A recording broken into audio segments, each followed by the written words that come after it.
তো প্রথম পার্টে তো সবাই দেখেছিল, তো তোমার কোনো হিল্লে হয়নি? তুমি সবকিছু বলেছিলে, তোমার বাড়ি ঘর কি কি আছে, তা বিয়ের পর ঘরের মধ্যে তুমি বউকে রাখবে, মা বাবাকে বারান্দায় শোয়াবে বলেছিলে। তো সবাই সেটা দেখেছে।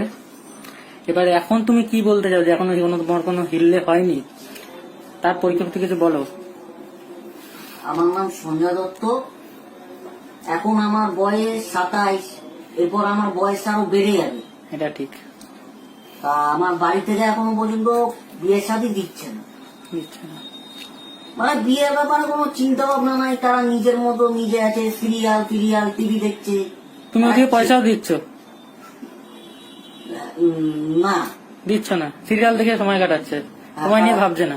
না, আমার নিয়ে কোনো চিন্তা ভাবনা নেই। আচ্ছা, বাড়িতে মা বাবা কি কাজ করছেন, কাজ করতে পারছে? হ্যাঁ, বাবা কাজ করছে।